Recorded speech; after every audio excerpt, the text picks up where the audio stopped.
pode falar, a ideia é que seja mais um bate-papo mesmo, tá bom?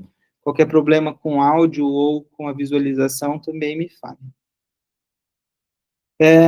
Essa música é meio antiga, talvez a Mini e a Nath lembrem dela, a Flávia acho que já é muito nova para essa música, né? Música dos Los Hermanos, mas basicamente, ventilação mecânica é posso ouvir o vento passar, assistir a onda bater, mas o estrago que faz, a vida é curta para ver, né? Basicamente, ventilação mecânica é isso, e se a gente não sabe ventilar bem os nossos doentes, a gente já tem bastante evidência suficiente aí para falar, que fala para a gente dos estragos que a ventilação mecânica causa aí nas nossas, nos nossos pulmões, né, e nos pulmões dos nossos pacientes. Então, acho que acaba sendo que o nosso feijão com arroz do dia a dia, né, a nossa especialidade, inclusive, às vezes é mais lembrada pela ventilação mecânica,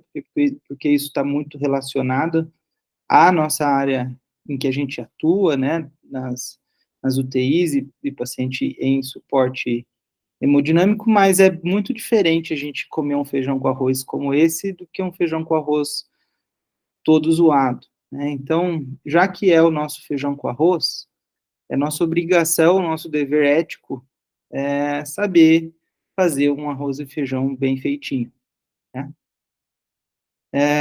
Então, para isso, o roteiro vai ser, a gente vai falar um pouquinho sobre o ciclo respiratório, e a gente vai dividir ele certinho, entender o que acontece no ventilador em cada parte do ciclo.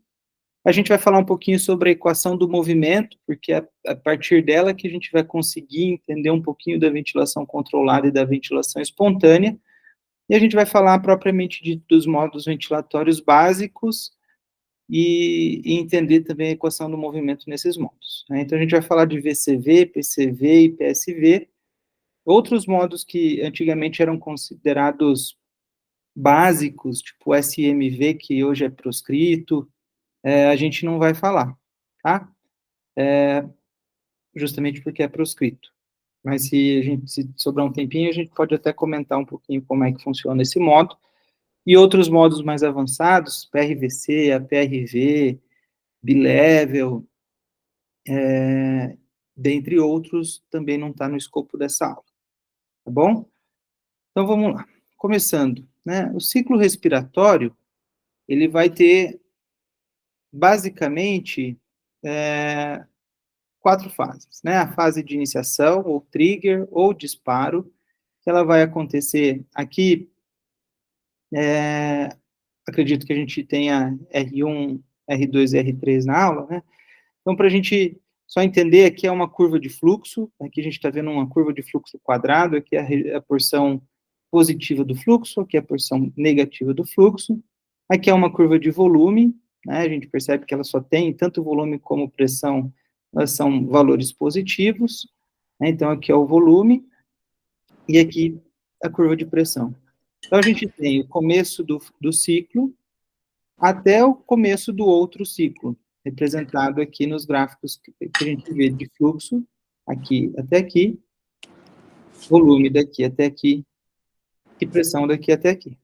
Então, a primeira fase é a fase de iniciação, depois a gente tem a fase inspiratória, em que o fluxo é positivo, a gente tem a fase de ciclagem, que é quando a gente passa da parte positiva do fluxo, a gente abre a válvula, fecha a válvula inspiratória e abre a válvula expiratória, e a gente tem a fase expiratória, que costuma ir até o começo da outra ciclo, que é o trigger, tá? Isso é bastante importante que a gente saiba como é que o ventilador funciona, e a gente vai falar um pouquinho mais no decorrer aí da nossa discussão. Vamos falar um pouquinho sobre a fase de disparo, que é a transição entre a fase expiratória para a fase inspiratória. É o começo do ciclo respiratório. E o que acontece no ventilador? O ventilador, nesse momento, ele vai fechar a válvula expiratória, que é por onde o gás sai do doente e vai para o ventilador e, consequentemente, para o ambiente, ele fecha essa válvula, ele abre a válvula inspiratória, mandando, então, o gás para o nosso paciente, tá? A variável de disparo vai... O que é a variável de disparo? É o que a gente vai colocar aqui no painel de controles do nosso ventilador, quando que vai ocorrer essa abertura da válvula inspiratória para o começo do ciclo respiratório. E ela vai determinar o modo ventilatório, que a gente tem o modo mandatório, ou assistido, e espontâneo, né? Então, quando a gente fala de modo ventilatório, a gente vai falar se ele é controlado. O que é controlado? Todos os ciclos são determinados pelo ventilador. Pelo aquilo que eu setei no ventilador, é aquilo que vai ser feito. Se ele for assistido, quer dizer que quem ciclou, ou seja, quem fez o disparo foi o paciente, e as outras fases do meu ciclo foram feitas pelo ventilador. E o espontâneo, modo espontâneo, também o disparo é feito pelo paciente, e alguns limites são setados pelo que a gente coloca, e outros o paciente que vai determinar, tá? Então, a forma como eu coloco de disparo, a variável de disparo vai determinar o modo ventilatório. A gente tem alguns tipos de variáveis de disparo. No modo controlado, essa variável é o tempo. E como que a gente vai determinar o tempo? Através da frequência respiratória. Então, por exemplo, se eu tenho um paciente que eu coloquei a frequência respiratória em 15 incursões respiratórias por minuto, considerando que um minuto tem 60 segundos, dividido por 15, eu tenho que um ciclo vai acontecer a cada 4 segundos. Então, se eu coloquei uma frequência respiratória de 15, o meu ventilador vai abrir a válvula inspiratória e fechar a válvula expiratória para começar um novo ciclo a cada 4 segundos. O que vai acontecer nessa janela de 4 segundos é o que a gente vai ver nos próximos slides.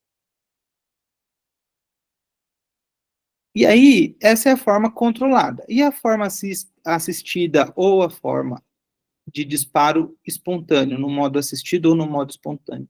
A gente tem duas formas. Uma é fluxo, ou seja, a variação do fluxo no meu circuito.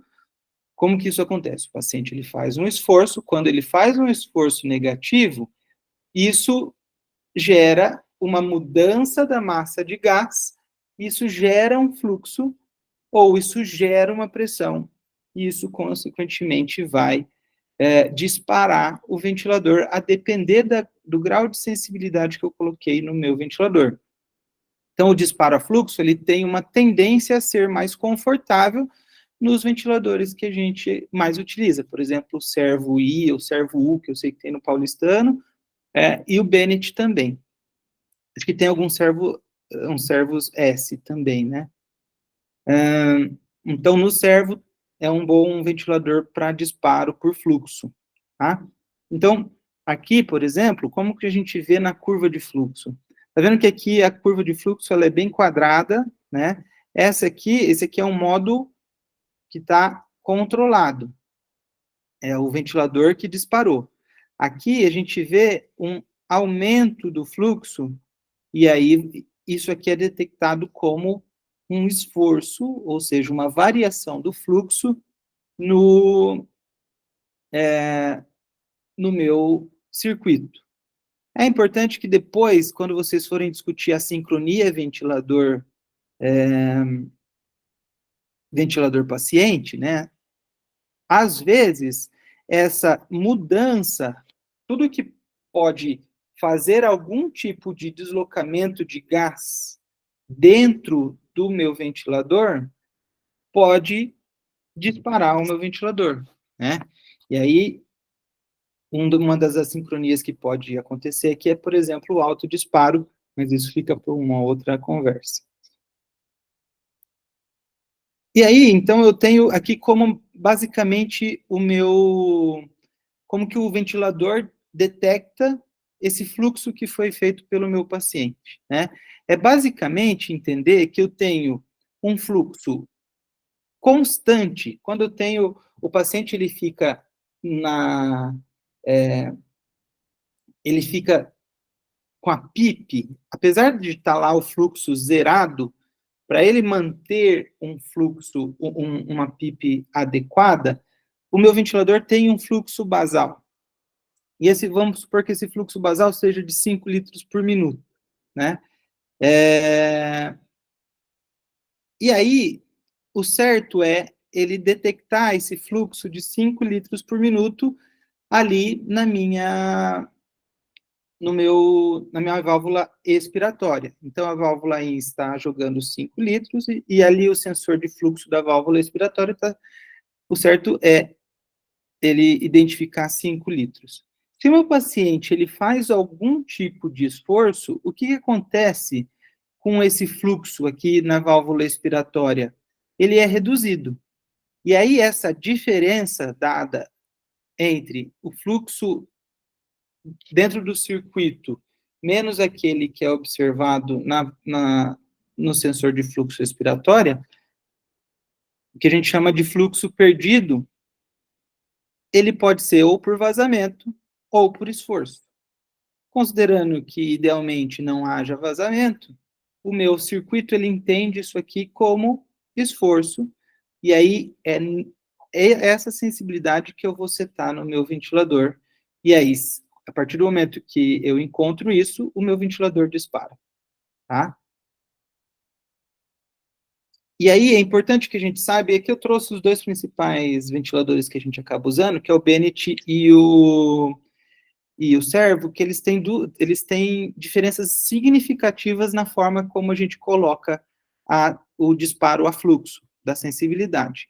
O Bennett, como vocês podem ver aqui, é o disparo a fluxo e a escala é em litros por minuto. Ou seja, quanto maior o valor que eu colocar, mais esforço o paciente vai ter que fazer para disparar o ventilador.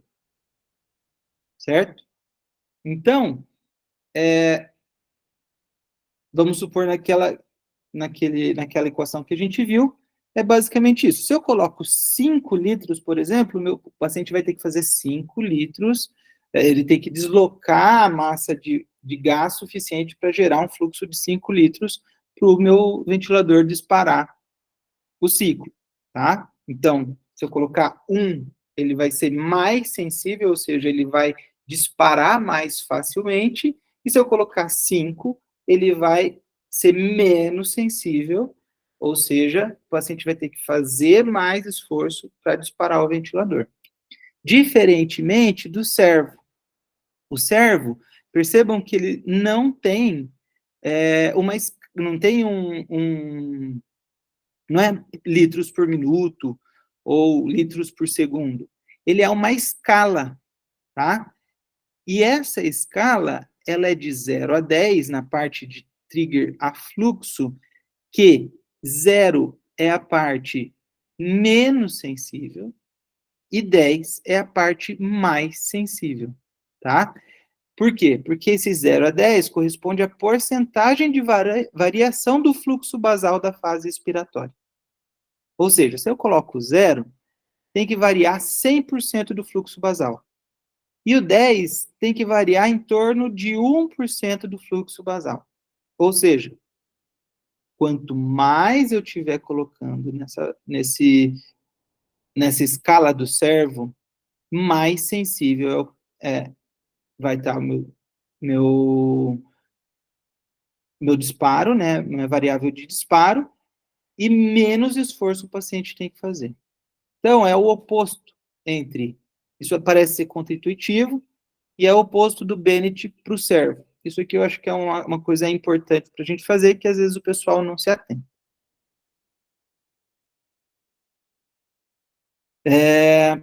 Aí a outra variável, a gente falou do fluxo, é a variável de pressão.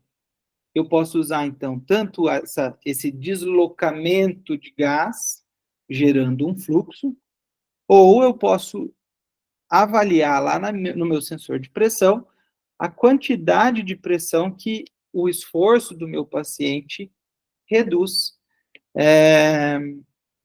do circuito, tá? É a mesma coisa, então, aqui, né, a curva de pressão, aqui a gente percebe que não tem nenhuma queda de pressão, já aqui a gente percebe que tem essa queda de pressão, e aí, consequentemente, eu tenho um ciclo assistido, né? Aqui outro ciclo assistido, depois do esforço inspiratório, tá?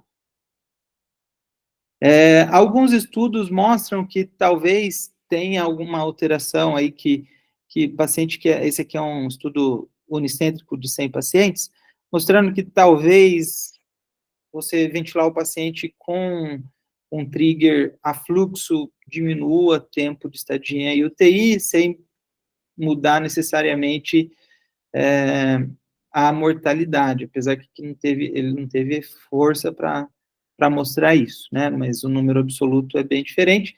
Mas é difícil falar que só a sensibilidade traria tanta diferença assim, por ser um estudo unicêntrico, a gente não pode trazer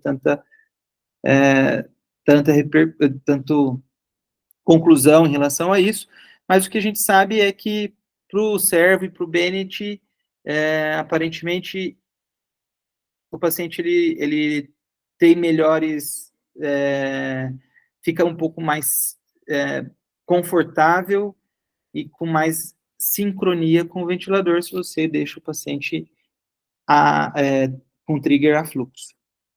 Bom?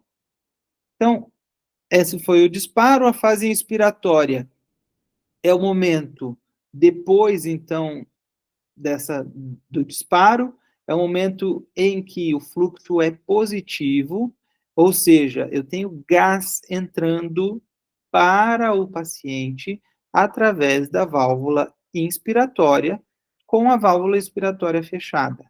Ou seja, eu pressurizo o meu sistema às custas de uma massa de ar, um volume de ar que entra nesse circuito e, consequentemente, nos pulmões do meu paciente. É o momento, então, que eu pressurizo, coloco um volume em uma certa velocidade, tá? Então, a válvula inspiratória está aberta com fluxo de gás do ventilador para o paciente. É nessa fase que a variável controlada vai ser alcançada, tá? E o que é a variável controlada? Então, é a pressão que eu coloquei ou é o volume que eu coloquei. Pressão controlada e volume controlado, respectivamente.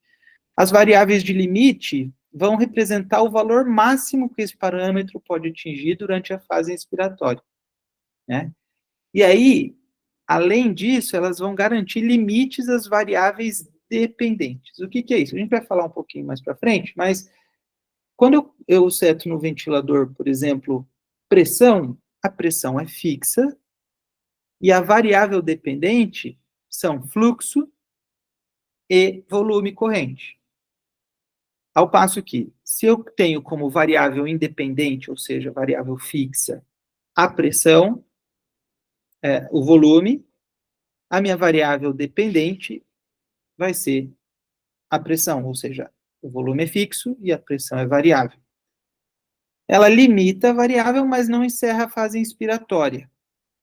Isso é importante porque tem variáveis de segurança dos alarmes, que a gente vai falar na próxima fase do ciclo respiratório, que elas são variáveis de segurança. Ou seja, a partir do momento que eu chego naquele valor, o meu circuito vai entender como, a partir disso, é muito perigoso, eu não vou deixar entrar mais ar e eu vou parar. Tudo bem? É diferente de variáveis de limite, essas variáveis de segurança. A gente vai falar mais para frente. E aí podem ser aplicados vários limites e o ventilador vai alarmar, mas não vai encerrar a fase inspiratória. Bom, quais são essas variáveis de limite? Pressão, fluxo e volume, tá? Então, por exemplo, eu tenho aqui pressão. Essa aqui é a limitada à pressão. Percebam que a pressão ela sobe e ela fica constante durante a fase inspiratória. O que vai ser variável? O fluxo e o volume. Eu posso ventilar limitado a fluxo. E perceba que eu tenho uma curva quadrada, certo? E a minha pressão vai ser variável. De uma maneira geral, tem alguns ventiladores que o VCV é limitado a fluxo, principalmente quando eu coloco a rampa quadrada, né? E eu tenho o volume limitado. Aqui eu percebo que eu não passo desse valor do volume, né? E a minha pressão também é variável, tá? E a gente percebe que as duas formas aqui, porque de uma maneira geral, tanto o fluxo como o volume, eles andam juntos no VCV, tá? Então, no VCV, a variável de controle é o volume, ou seja, quando eu coloco lá 400 ml de volume, é isso que o ventilador vai chegar, ele vai chegar nesse valor. E qual que é a variável limite? É o fluxo, tá? Então, eu coloco, por exemplo, eu vou colocar, ao invés de 400, eu vou falar 500 ml, para facilitar o cálculo.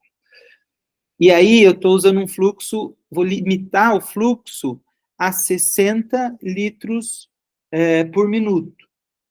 Então, como 60 litros por minuto é igual a 1 litro por segundo, quer dizer que o meu tempo inspiratório vai ser de 0,5 segundos, ou seja, em meio segundo eu vou chegar nessa variável de controle limitado a fluxo, tá bom? E no PCV a variável de controle é pressão e a variável de limite é a própria pressão, ou seja, a partir do disparo, o meu ventilador ele vai demorar mais ou menos até chegar nessa pressão. Ele vai colocar volume de gás até chegar nessa pressão prescrita no ventilador. Tá bom? Ciclagem. A ciclagem é o momento que eu passei toda a fase inspiratória e a minha variável da fase inspiratória foi atingida. E aí é a hora que o meu ventilador ele fecha a válvula inspiratória e abre a válvula expiratória, permitindo que o gás saia. E nesse momento, então, é o momento em que existe uma transição entre um fluxo positivo para um fluxo negativo, certo? E, consequentemente, uma despressurização do meu circuito. Bom? Então, é a transição entre a fase inspiratória e a fase expiratória. Eu tenho duas formas. Eu posso, como a gente conversou, tem algumas variáveis de segurança que ciclam o meu ventilador, ou seja, despressuriza tudo.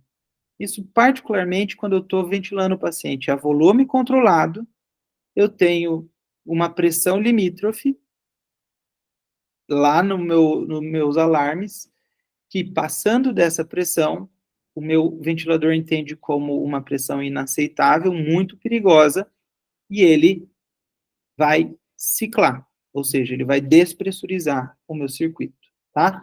Em algumas situações, por exemplo, no ventilação do paciente asmático, o meu ventilador ele não consegue distinguir entre a pressão de pico e a pressão de platô. A gente sabe que é a pressão de platô que causa lesão pulmonar, que causa barotrauma e etc. Mas o meu ventilador não sabe diferenciar elas. Então, ele coloca como a primeira pressão, que é a pressão de pico, e a gente não sabe, ele não vai saber se essa pressão de pico é igual à pressão de platô ou não, mas ele vai interromper. Nos casos de ventilação mecânica de paciente obstruído, particularmente na asma, como eu mantenho uma pressurização muito alta do meu sistema respiratório, eu tenho que colocar essa variável de limite de pressão lá para frente, senão não vai entrar nada de ar para o meu paciente, tá? E a outra forma são as variáveis de ciclagem propriamente dita numa ventilação normal, que pode ser a volume, a tempo e a fluxo. A ciclagem a tempo, então, a gente tem ou o tempo inspiratório propriamente dito, né? Ou eu tenho a relação ins-ex. O que é isso? A relação ins-ex, lembra que a gente falou que num paciente com uma frequência respiratória de 15, o meu ciclo dura 4 segundos? Se eu tenho uma relação 1:2, eu quero dizer que eu vou dividir esse tempo de 4 segundos em 3 partes. A primeira parte vai ser de fase inspiratória e as 2 outras partes vão ser de fase expiratória. Aqui ele está dando o exemplo de uma frequência respiratória prescrita de 20. Eu tenho, então, 60 dividido por 20, 3 segundos. Cada ciclo numa frequência respiratória de 20 vai ter 3 segundos. Então, eu tenho aí que a minha fase inspiratória vai ser 1 segundo e a minha fase expiratória vai ser 2 segundos. Ou seja, toda vez então eu coloco lá que a cada 3 segundos vai ter um disparo. E depois de 1 segundo do disparo, eu vou ter a ciclagem, certo? Eu posso também prescrever o tempo inspiratório. Isso vai depender muito de ventilador para ventilador. Tem ventilador que vai falar para você prescrever o tempo inspiratório, e de maneira geral, ele coloca lá, ele automaticamente, a depender da frequência respiratória que você colocou, ele vai te mostrar, para esse tempo inspiratório, você deixou aí uma relação em Zs de 1:1.8, por exemplo, tá? Ou você vai ter que, dependendo do ventilador, prescrever, de fato, essa relação em Zs, né? Aí, vantagens, você controla o volume minuto, e não é influenciado pela mecânica respiratória. Isso talvez seja interessante, né?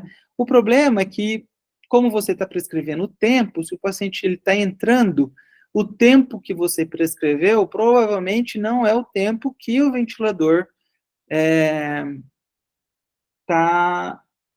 que o paciente está querendo. Isso pode gerar assincronia, tá? Isso aqui, em relação à mecânica respiratória, a gente vai falar daqui uns 2, 3 slides, que existe um problema quando a mecânica no paciente, que a ciclagem é a fluxo, particularmente na pressão de suporte, se o paciente tem uma complacência muito ruim, uma complacência muito baixa, o fluxo, ele cai muito rápido, e aí você não consegue dar tempo respiratório suficiente, tempo inspiratório suficiente para ele fazer volume corrente adequado. E aí talvez eu tenha que lançar mão de usar, por exemplo, um paciente que tem uma complacência muito ruim em pressão de suporte, talvez eu tenha que deixar ele em pressão controlada, com uma ciclagem a tempo, para garantir que esse paciente faça algum volume minuto, um volume corrente, desculpa. E aí, então, a ciclagem a fluxo. Como que funciona isso? É aquela, qual que é a porcentagem do pico de fluxo para ciclar? Então, o que quer dizer isso, né? Percebam aqui que o meu paciente, quando ele quando ele está em ventilação espontânea, o que acontece? O fluxo é livre, ou seja, vai depender do esforço do meu doente. E aí, a queda desse fluxo, percebam que ele ainda está positivo. Quando a gente ventila espontaneamente, a gente faz o fluxo rápido e logo após esse fluxo rápido a gente cicla. Não, o natural a gente faz primeiro um fluxo, ou seja, uma velocidade de ar maior, vai diminuindo um pouquinho a velocidade e aí sim a gente exala. É basicamente isso que a gente faz nesse momento com o ventilador. Então, por exemplo, a gente tem a velocidade máxima que o ar está entrando, e essa velocidade ela vai caindo. Não é que o fluxo está negativo, é a velocidade que vai caindo.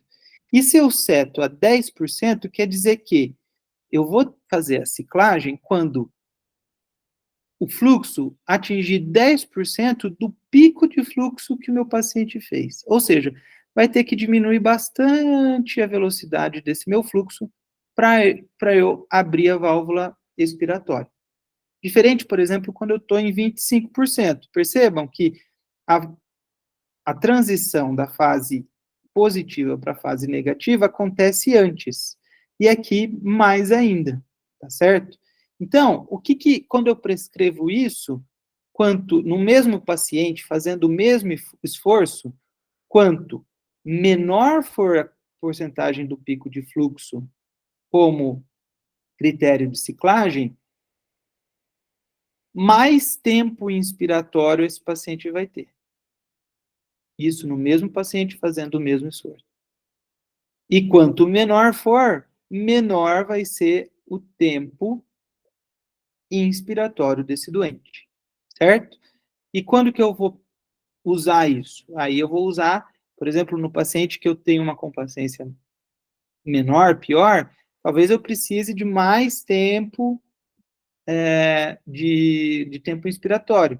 Agora, naquele paciente obstruído, que eu preciso prolongar o tempo expiratório dele, faz sentido eu deixar em valores um pouco maiores. Bom, essas são características, essa característica de ciclagem a fluxo é a característica dos modos espontâneos, particularmente o PSV que a gente falou. Ele é mais confortável, e aí ele é influenciado pela mecânica respiratória. E por isso pode ter risco de Ville por atelectrauma, pode gerar um volume corrente indesejado e até mesmo desconforto. O paciente ele quer mais ar, mas a complacência, tanto da caixa torácica ou da complacência pulmonar, faz com que você tenha, o pulmão ele é tão duro que ele abre e ele fecha muito rápido, né? E aí aqui a gente pode ver a diferença, né? Aqui é um paciente com uma resistência de 10, uma complacência aqui está de 0,02, porque está em litros por centímetros e não ml, tá? E aqui a gente tem um paciente com uma resistência de 10 e uma complacência de 0,05. Ou seja, quanto maior a resistência, aqui é um paciente típico do POC, né? Com alta resistência e baixa complacência. Desculpa, com alta resistência e alta complacência, né? E o que acontece? Aqui, percebam que o paciente ele fez muito esforço, bateu um pico de fluxo de 100, e ele rapidamente, em 0,4 segundos, ele chegou aqui a 20% da porcentagem do pico de fluxo, tá? Diferente desse paciente aqui, que ele fez um pico de fluxo de 60, e ele foi decaindo muito lentamente, muito lentamente. Então, imagina, se aqui eu tivesse um paciente, deixasse lá 20 a 25% de pico de fluxo, ele ia ter 0,4 segundos de tempo inspiratório, tá? Ao passo que se eu deixasse 20 a 25%, que é basicamente onde está aqui, ele teria mais de 1 segundo de tempo inspiratório. Isso porque a mecânica influencia no fluxo. Então, nesse paciente, talvez faça sentido eu colocar, por exemplo, é um paciente que eu quero mais tempo expiratório, talvez faça sentido eu colocar aqui, assim, ó, 80% do pico de fluxo para ele ter 0,3, por exemplo, e aqui, paciente, eventualmente, eu vou deixar em 10% para dar 0,6 de tempo inspiratório. Bom, isso é importante saber também, e que muita gente não se liga.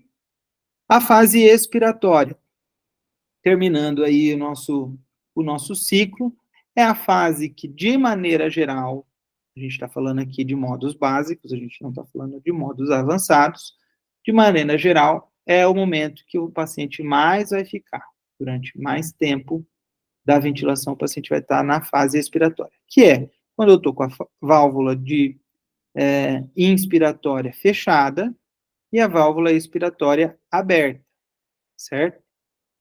Que é quando o gás vai sair, mas eu mantenho o meu pulmão pressurizado com a PIP, tá? E aí, a pressão positiva no final da expiração, que a PIP é a variável que vai ser ofertada na maior parte do tempo da ventilação. E é importante que isso vai ser considerado a depender do pulmão normal ou anormal, e que tipo de anormalidade é esse? É uma SARA? É um paciente com uma doença obstrutiva? Quanto que eu vou deixar vai depender muito da patologia de base do meu paciente, né? E algumas variáveis adicionais que a gente coloca também, que eventualmente elas estão ali num botãozinho de ver mais, ou uns 3 pontinhos, tá? A relação tempo inspiratório, tempo expiratório, em Zs, né? Que é basicamente, como a gente vai falar, a gente pode setar, como eu falei, o tempo em ou a relação em Zs. Quanto maior o tempo inspiratório, eu tenho maior pressão média da via aérea, posso melhorar a oxigenação, isso pode reduzir o clearance de CO2, porque eu posso diminuir o volume minuto por isso. Por aumentar a pressão média da via aérea e, eventualmente, alterar o CO2, eu posso causar instabilidade hemodinâmica e aprisionamento aéreo. E, por pior hemodinâmica, pode acontecer hipoxemia paradoxal. E quanto mais tempo expiratório, maior o clearance de CO2 e só que pode causar telectasia e redução do volume minuto, né? Telectasia principalmente nas regiões mais dependentes. Então, aqui, a gente mostrando que se eu aumento o tempo inspiratório, dentro de 60 segundos, eu vou aumentar o tempo que o paciente está com mais pressão nas vias aéreas, certo? Isso pode ser interessante, inclusive o racional do APRV, que é um modo avançado. A pausa inspiratória. Em alguns casos, a gente pode fazer o uso da pausa inspiratória, ou, eventualmente, para eu bater o olho. No COVID, a gente às vezes fazia isso se o paciente não estava muito ruim, eventualmente a gente deixava uma pausa pequena para a gente bater um olho e ver como é que estava mais ou menos a complacência do doente, né? E também é uma ferramenta para otimizar o clareamento do CO2, a gente vai ver isso. Então, essa pausa inspiratória, ele melhora a distribuição intrapulmonar do gás inspirado, e aí ele permite que os alvéolos com constante de tempo lenta, constante de tempo, lembrar que a, é a complacência vezes a resistência, que é basicamente a quantidade de tempo necessária para o paciente. Aí depende se é constante de tempo inspiratória ou expiratória, né? Mas uma constante de tempo em torno de 66% do volume pulmonar vai ser exalado ou inalado, tá?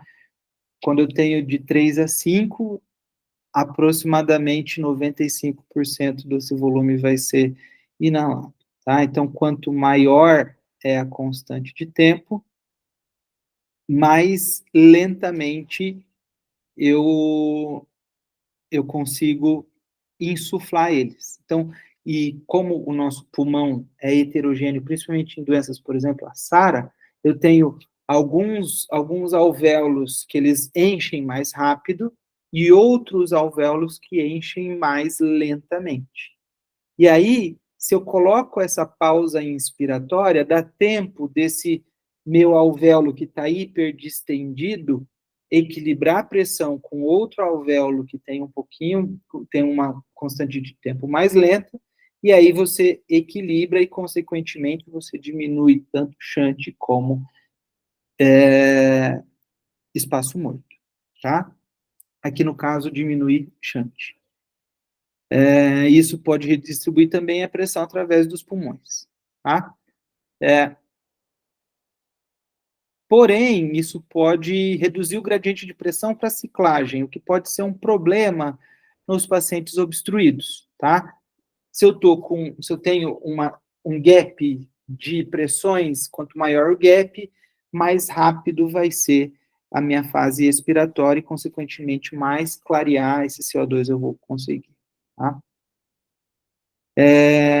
E aí, em ARDS, eu posso reduzir o espaço morto alveolar com melhora do clareamento do CO2.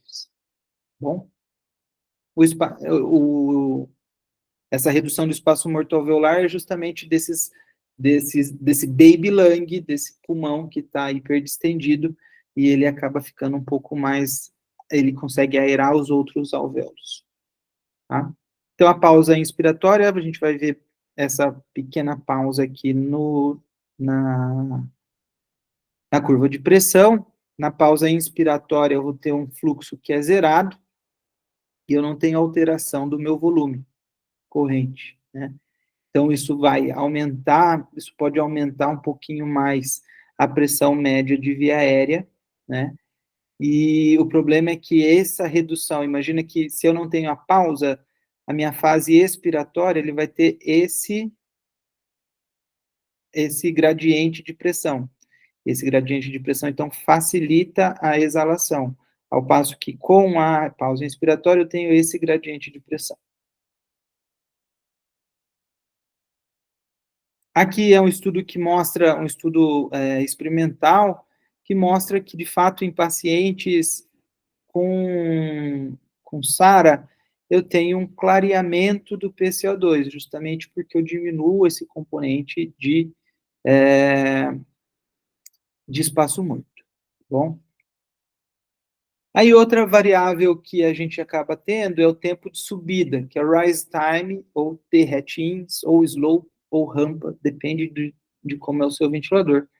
E é basicamente qual que é a taxa que o ventilador vai atingir aquela variável que a gente colocou lá da fase inspiratória. Então, por exemplo, em pressão controlada, em pressão de suporte, é quão rápido eu vou chegar nesse valor, tá?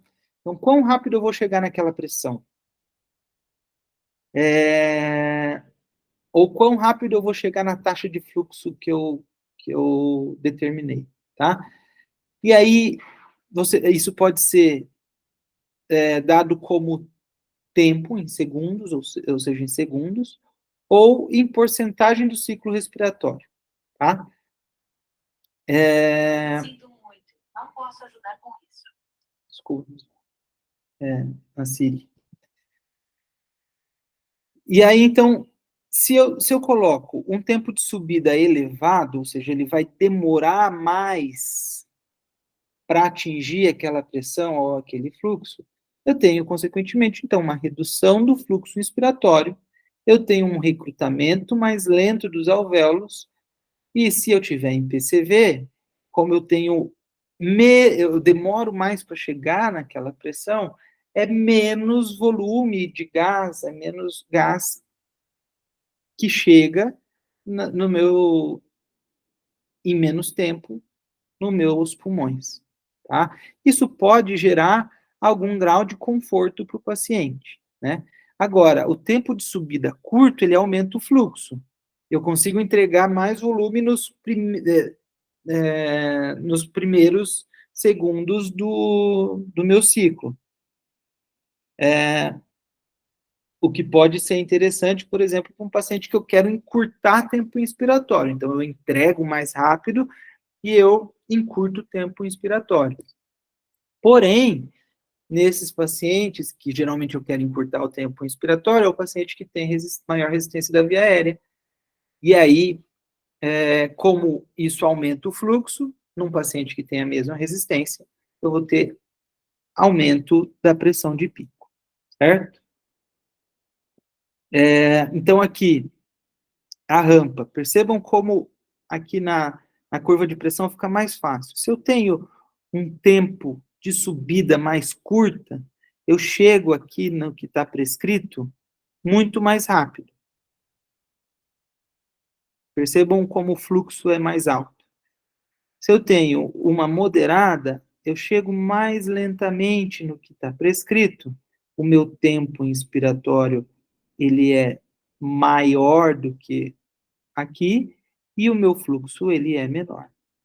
E no lento, então, ele demora ainda mais para chegar no que foi prescrito, o meu tempo inspiratório acaba sendo maior, e aqui eu tenho um fluxo ainda menor. Bom? Tudo bem até aqui, pessoal? Podemos seguir para a equação do movimento? Olha, por mim tá tudo bem. Cadê os meninos? Que é quem eu quero saber. Luísa mandou um joinha.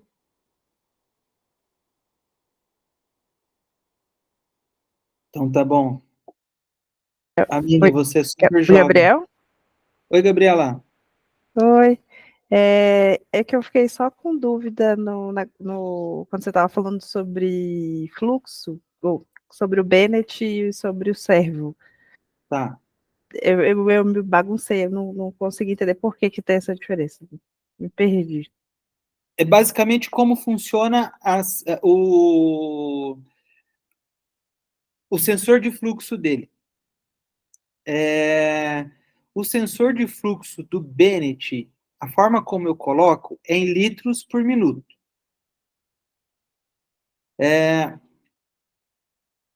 Então, eu coloco lá, se eu coloco 2 litros por minuto no Bennett, o paciente vai ter que fazer um esforço que gere um fluxo dentro do circuito de 2 litros por minuto. Tudo bem? Agora, no servo, pela forma como ele foi feito, como foi planejado, eles não colocam em litros por minuto.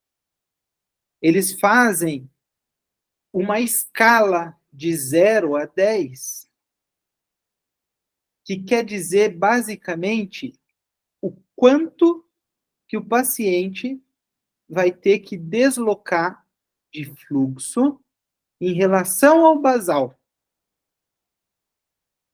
Então, é uma proporção. Isso confunde mesmo, né? Então, quanto maior for que eu colocar lá no servo, por exemplo, coloquei em 8, isso é mais sensível do que se eu colocar, por exemplo, em 2. É o oposto do Bennett. Por quê? Porque em 2, dentro dessa escala nessa escala que o servo faz, o paciente vai ter que deslocar 20%, aproximadamente 20% daquele fluxo basal. Tudo bem? É bem difícil. Quer ver? Eu vou voltar aqui no slide do fluxo. Aqui, ó. Então, basicamente é o seguinte: o que o Bennett usa? Lembra desse slide que eu coloquei? Que eu tenho um fluxo contínuo ali no circuito e o quanto ele avalia, quanto que ele vê na válvula de no sensor de fluxo do ventilador. O Bennett é isso aqui é esse 3 litros por minuto que eu vou colocar. Tudo bem? O que o servo faz? Como que ele vê? Ele vê qual a porcentagem disso aqui que o paciente faz de fluxo. Então, quanto maior for a porcentagem, por exemplo, aqui a gente tem 5. Se eu coloco lá, não é exatamente, tipo, 0 é 100%, 10 1 é 10%, etc. Mas vamos supor que sim. Então, vamos supor que eu coloquei lá no Bennett, do servo, 1, tá certo? Então, para o paciente gerar nessa escala do servo 1, ele tem que fazer 90%, ele tem que tirar 90% desses 5 litros. Então, vamos supor que ele tenha que colocar, é como se fosse aqui 4,5, certo? Agora, se eu colocar em 9, quer dizer que ele tem que tirar só 10% desse valor. Então, é como se eu tivesse aqui colocando 0,5. Ficou mais claro? Entendi agora. Isso que eu tinha ficado na dúvida, justamente nesse slide que eu falei, acho que vai esclarecer mais, tipo assim. Então, tá bom. Qualquer coisa, é só falar. Mais Tá bom, alguma coisa, obrigada. pessoal? Eu ia deixar para É falar isso. isso no final, mas vou falar agora. Vocês têm, ó, principalmente aí, quem vai fazer prova de título esse ano, tudo que o Gabriel tá falando caiu em todas as provas de título dos últimos anos, inclusive na que eu e ele fizemos, caiu inclusive o conceito de rampa, dessas variáveis, de quem que limita o quê, qual é o que você define, qual que é limitado, então prestem muita atenção, isso é confuso quando você não está prestando atenção atentamente qual que é cada variável. E não é um assunto bobo, cai todo ano na prova de título. Pronto, só isso que eu queria dizer. Exatamente. Apesar de chamar básico, né, a gente tem algumas coisas que podem ser confusas aí mesmo. Acho que a Luísa levantou a mão. Pode falar, Luísa. Oi, Bom, então, já que você abriu para perguntas, eu só então queria entender, assim, quando que eu vou usar um slope mais lento? quando eu vou usar um slope mais lento? Eventualmente, às vezes naquele paciente, tem alguns pacientes que, quando você vai fazer, a gente vai estudar sincronia, ele faz um overshooting de entrada, que é basicamente aquele paciente que ele faz força abdominal no começo da respiração, da inspiração, né? Isso quer dizer que o paciente ele está achando que tem muito fluxo entrando. E aí isso pode gerar um certo grau de assincronia. E nesse paciente que eventualmente faz esse overshooting de entrada, faz sentido você dar um slope um pouco mais lento. Tá, show. Obrigada. Nada. E o oposto acontece também. Se eu tenho um undershooting de entrada ou under assistance, ou seja, eu tenho como se fosse um abaulamento no começo da inspiração, eventualmente deixar um slope mais rápido, ou eventualmente eu tenho que aumentar a pressão de suporte para corrigir essa sincronia. Beleza? Beleza. Então, tá bom. Bom, equação do movimento é basicamente a base de toda a ventilação mecânica, principalmente quando a gente fala dos modos básicos, né? Como que o ventilador ele vai funcionar?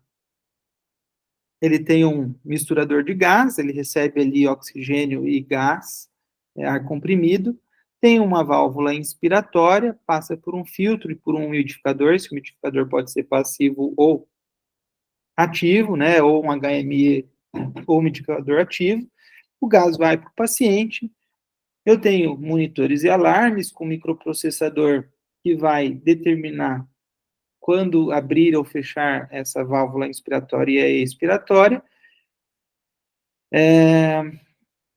com os sensores, etc., e uma válvula expiratória levando esse gás expirado para a atmosfera. Então, basicamente, essa imagem que a gente viu em todas as outras é uma figura um pouquinho mais interessante do que a outra, porque que mostra que além do que a gente coloca aqui no ventilador e a relação de válvulas ins e es, a gente está ligado para um circuito de vasos comunicantes, basicamente, se não tiver nenhum tipo de vazamento, a gente tem a resistência das vias aéreas, a gente tem a complacência do parênquima pulmonar e a gente tem a complacência da caixa torácica, que isso tudo vai interferir aqui nas pressões dentro do meu circuito, tá? A equação do movimento, ela considera um modelo de compartimento único, ou seja, eu tenho o componente resistivo, que é das vias aéreas, e eu tenho o componente elástico, que é basicamente do parênquima e da caixa torácica, né? E ela é nada mais do que uma equação de equilíbrio de forças. No paciente que está bloqueado, em determinado tempo, ou seja, ele não faz esforço, as pressões na via aérea durante a inspiração é basicamente a soma de todas as pressões que o ventilador fez. Então, a pressão de início, que é a PIP, a pressão resistiva e a pressão elástica. Tá? Então, a pressão total das vias aéreas desse meu paciente é igual à pressão de início, a pressão resistiva e a pressão elástica. Se a gente for trazer a pressão resistiva para... se a gente for derivar aqui, então, o cálculo da resistência, que é igual à pressão resistiva, que é a pressão de pico, menos a pressão de platô, isso dividido pelo fluxo é a resistência. Se a gente isolar a pressão resistiva, a gente tem que a pressão resistiva, ou seja, a pressão de pico menos o platô, é igual à resistência vezes o fluxo. Agora, se a gente for pensar que a complacência é igual ao volume corrente dividido pela pressão elástica, nada mais é do que a pressão de platô menos a PIP, e eu isolar essa pressão elástica, eu tenho que a pressão elástica é igual o volume corrente dividido pela complacência. Lembrar que a complacência é o inverso da elastância. Então, às vezes, a pressão elástica pode estar notada como volume corrente vezes elastância. Tá bom? No fim, então, se eu tenho pressão de vias aéreas é igual a PIP mais a pressão resistiva, mais a pressão elástica, mais a pressão resistiva. Eu tenho que a pressão das vias aéreas é igual a PIP mais o volume corrente dividido pela complacência, que é a pressão elástica, mais a resistência vezes o fluxo, que é a pressão resistiva. Tá? Se eu quiser isolar só pressões de um lado e só volume, fluxo e mecânica de outro, eu tenho que pressão de vias aéreas menos a PIP é igual ao volume corrente dividido por complacência, que é a pressão elástica, mais a resistência vezes o fluxo, que é a pressão resistiva. E por que isso é importante? Aqui a gente entende que o porquê que, por exemplo, quando eu prescrevo uma variável, a outra depende daquela. Considerando que no mesmo paciente a complacência e a resistência são fixas, se eu coloco uma pressão controlada, essa parte da equação ela é pré-determinada.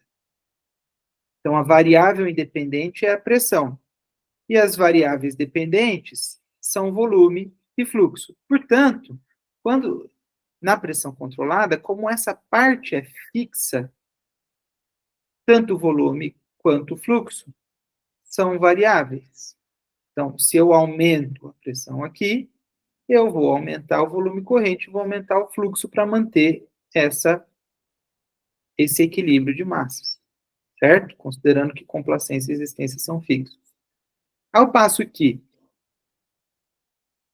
no volume controlado, essa parte da direita da equação é que é pré-determinada.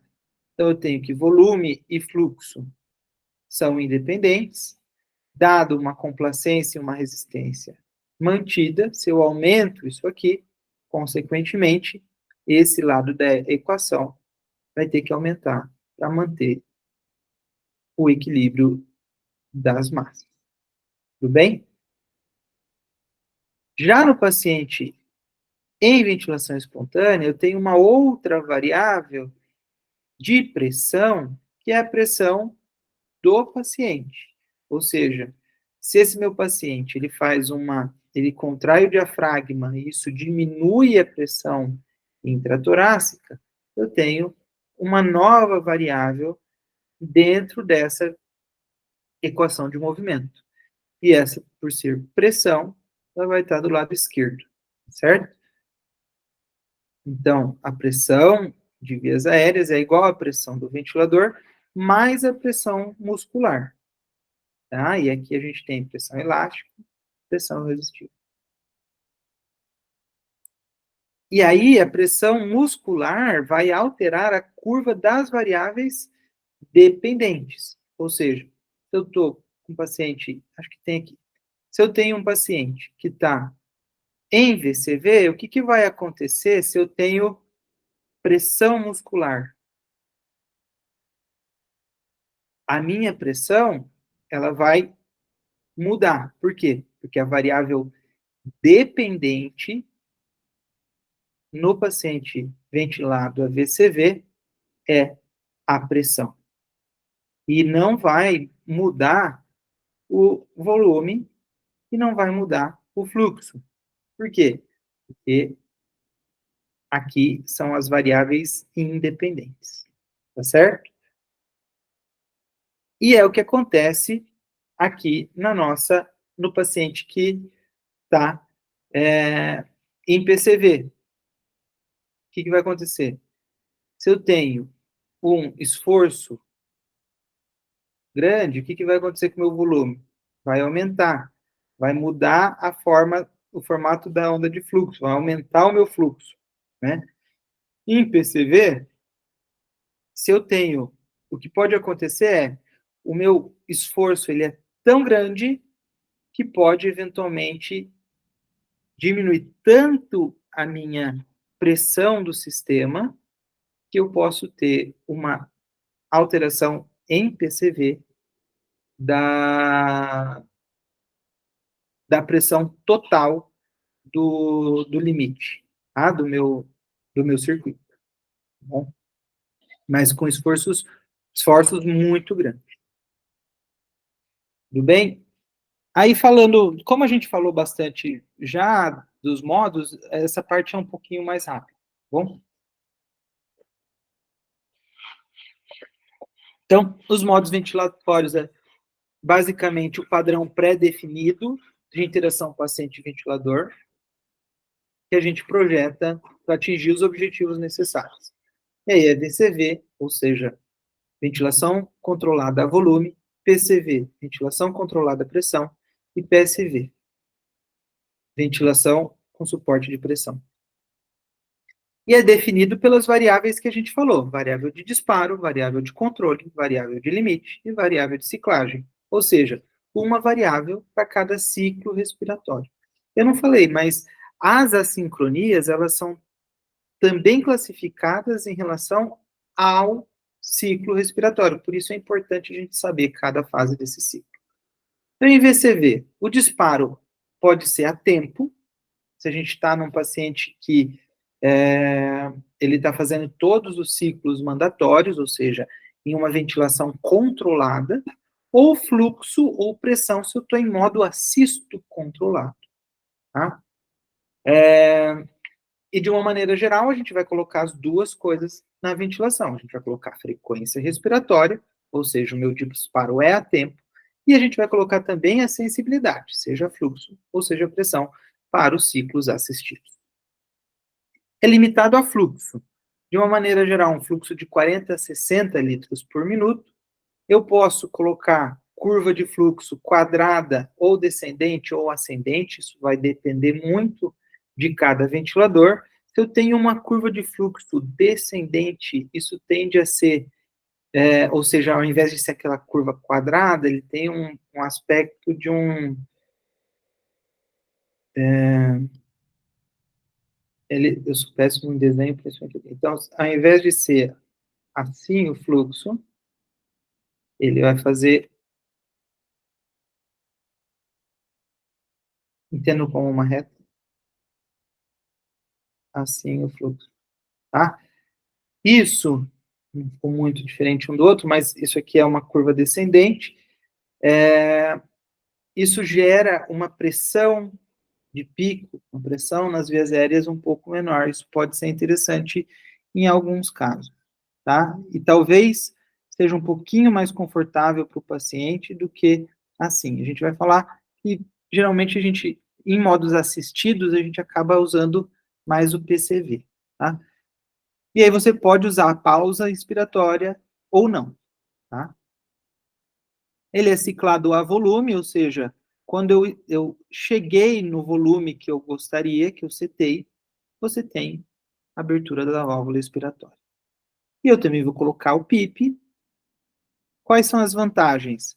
Garante oxigenação,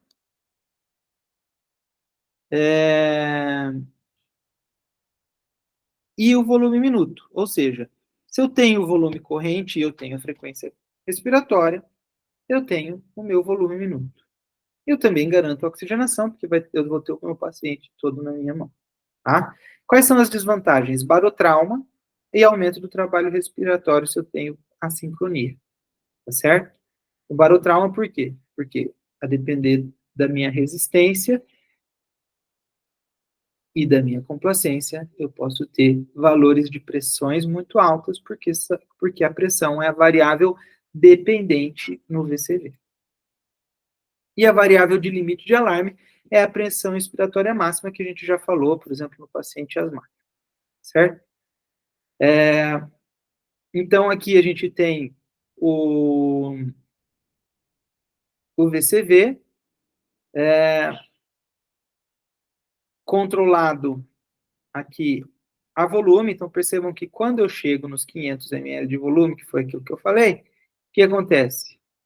Eu tenho a ciclagem, ou seja, abre a válvula extra, o gás sai, tudo bem? Eu tenho um fluxo estável, tá? Aqui, no caso, uma onda quadrada, tá? E aí a curva de pressão vai variar, por quê? Porque isso vai depender da resistência e da complacência do meu paciente. E se o paciente ele entra, ou seja, eu tenho um adicional na equação do movimento, que é a pressão muscular, eu tenho aí alteração na curva de pressão, que é a variável dependente no VCV. Então, aqui o fluxo, como eu falei para vocês, se eu tenho um fluxo descendente, eu tenho uma pressão que ela fica menor e fica um pouco mais constante durante toda a fase inspiratória. Diferente do meu paciente do fluxo que eu coloco quadrado, que ela vai aumentando progressivamente e ela chega a um valor maior do que o valor quando a rampa está descendente. Tá? Já no PCV, o disparo é da mesma forma do VCV, ou seja, a tempo, a depender da frequência respiratória setada, fluxo ou a pressão, para os modos assisto controlados. É limitado à pressão e ciclado a tempo. Tá? E aí pode ser tanto tempo inspiratório em segundos, ou a relação em Zs. Tá? E o fluxo é livre em função desse tempo, em função da rapidez que eu vou chegar nesse limite de pressão, e se for em modo assistido, vai depender também um pouco da complacência do pulmão, né, e do esforço do meu paciente. A PIP, vantagens, garante oxigenação, porque eu estou pressurizando, então eu mantenho uma pressão média de via aérea garantida, e o fluxo ele é livre, a depender tanto do esforço quanto da mecânica do meu paciente. Quais são as desvantagens? Não garante volume minuto, ou seja, se eu tenho um paciente com uma complacência muito baixa, numa mesma pressão, eu posso fazer muito menos volume minuto. Isso pode, eventualmente, ter consequências aí, principalmente no controle do CO2. Então, aqui, na PCV, eu tenho sempre um valor controlado da minha pressão.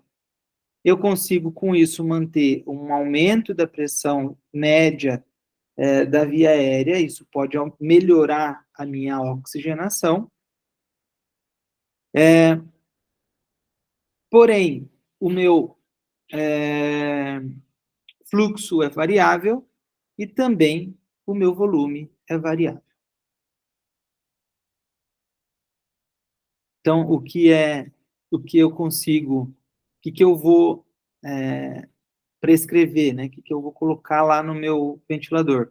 O tempo que esse paciente vai ficar pressurizado, ou seja, o quanto de tempo vai ficar entrando fluxo e volume e mantendo essa via aérea pressurizada, e esse delta, o quanto de pressão, de pressurização que eu quero colocar. Por fim, o PSV, o disparo, é a pressão ou fluxo, ou seja, eu não tenho mais o critério tempo, por quê? Porque o tempo é nos ciclos mandatórios, ou seja, controlados. Aqui são os modos espontâneos, tá? É limitado à pressão, assim como o PCV, e é ciclado a fluxo. Como o fluxo é livre, dependente do esforço do meu paciente, eu uso esse modo cicla a fluxo, tá? Isso vai ter uma relação, vai a depender desse pico de fluxo, eu vou mudar essa minha relação ins-ex, e o ponto de ciclagem é uma coisa que a gente pode mudar. Então, apesar do fluxo ser livre, eu consigo controlar, de certa forma, o ponto de ciclagem. Qual vai ser o pico de fluxo vai depender da mecânica do doente e do esforço que ele vai fazer. Só que o ponto de ciclagem eu posso controlar. Também vou controlar a PIP. Quais vantagens? Sincronia. Desvantagem, não garante oxigenação, nem volume minuto. Né? Por quê? Porque eu não garanto pressurização, porque a frequência é variável, e eu também não garanto o volume corrente. Isso eu vou ver a depender da complacência e do esforço do meu paciente. Então, o que a gente vai setar? Essa variação, a pressão, né? E a porcentagem do pico de fluxo. O pico de fluxo inspiratório vai ser determinado pelo doente e pela mecânica respiratória. E aí, só para a gente terminar, eu gostaria de mostrar para vocês um pouquinho de exemplos.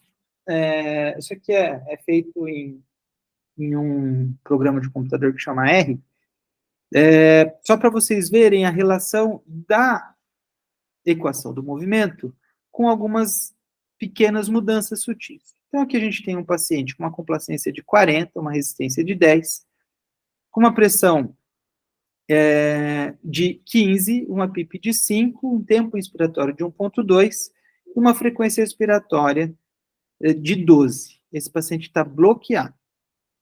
O que acontece? Ele está em PCV. Então, essa parte aqui, ela é constante e essa parte é variável. No mesmo paciente, com a mesma mecânica, colocando uma pressão maior, o que eu espero? Como eu aumentei a pressão da via aérea, consequentemente, provavelmente, o meu fluxo, como eu tenho a mesma resistência, a mesma complacência, o meu fluxo e o meu volume vão aumentar. E é isso que a gente vê aqui.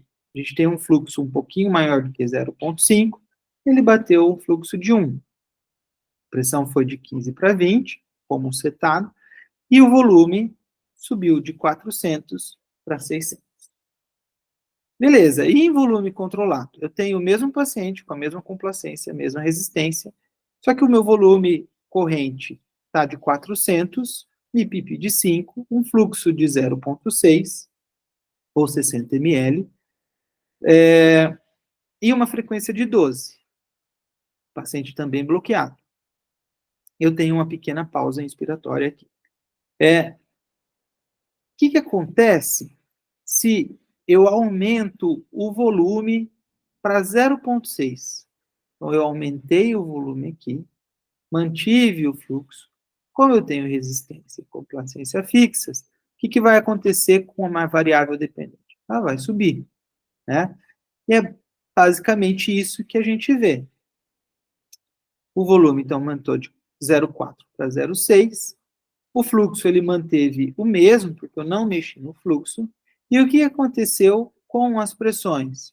As pressões subiram. Então, aqui eu tenho uma pressão de platô de próximo a 15, e aqui eu tenho uma pressão de platô próximo a 20, tá? Então, eu tive um aumento da minha variável dependente de VCV, que é a pressão.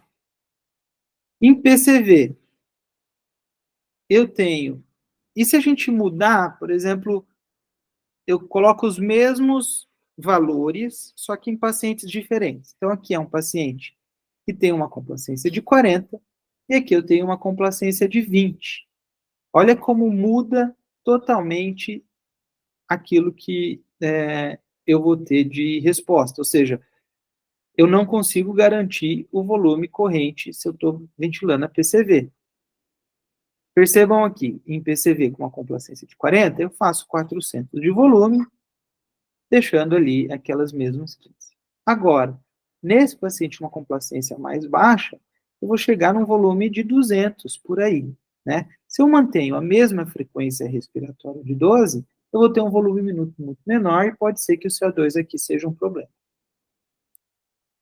E em VCV? Em VCV, eu consigo garantir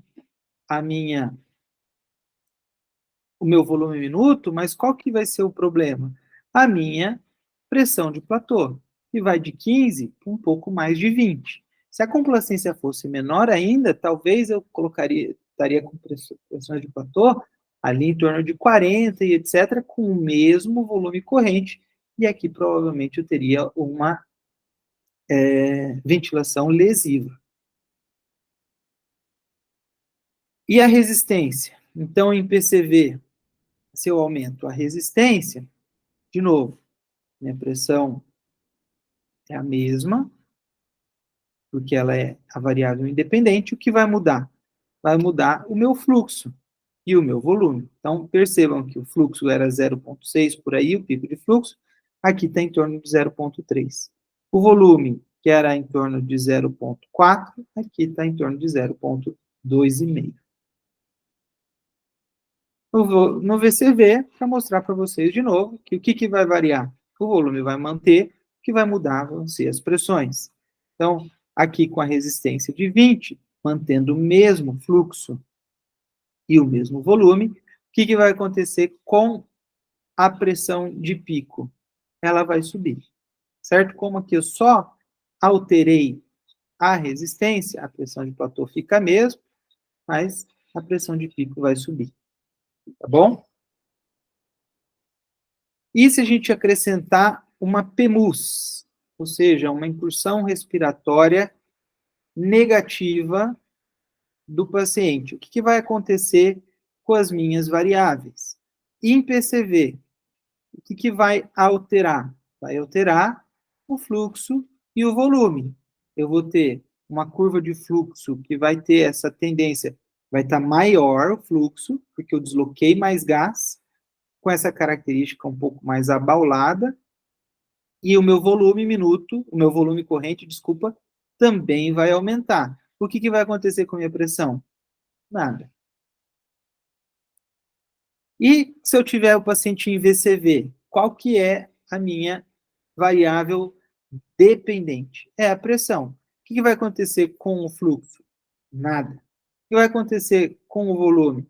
Nada. O que vai acontecer com a pressão? Vou ter uma redução da pressão, porque eu estou reduzindo a pressão do circuito. Bom? E é isso, pessoal. Espero que o feijão com arroz tenha ajudado um pouquinho vocês aí com o feijão com arroz. Alguma dúvida? Eu achei ótima a aula. É sempre bom ver essa aula. E aí, pessoal, dúvidas? Além das que já foram perguntadas. A gente está com um paciente na UTI, Gabriel, que chegou hoje. Uhum. Gabi vai apanhar amanhã. Olha, minha câmera parou de funcionar. Gabi vai apanhar amanhã com essa discussão. 160 quilos, SARA grave, H1N1. Então, muita discussão de mecânica e de ventilação. E todo mês a gente está tendo muito paciente desafiador, tanto de intestinopatia, como de SARA, como obstruído. Uhum. Eu vou puxar esses conceitos de vocês, viu? Giovana e Antônio e Gabi, amanhã. Se preparem que eu vou estar no meio. Isso aí. Mais uma vez. Gabriel. Vai lá, Gabi, manda. Realmente foi ótima a aula, mas acho que vou ter que assistir mais umas 2 vezes. Mas, assim, para fechar, a equação do movimento basicamente ela vai compensando, né? Porque, tipo, é isso, né? Como ela soma de tudo, Isso, você tem uma parte que é dependente e uma independente, né? A independente é a variável que você está setando no ventilador, é a variável de controle. Então, se eu estou em PCV, a variável independente vai ser a pressão. E aí todas as outras vão variar junto se eu mudar. Ou se o paciente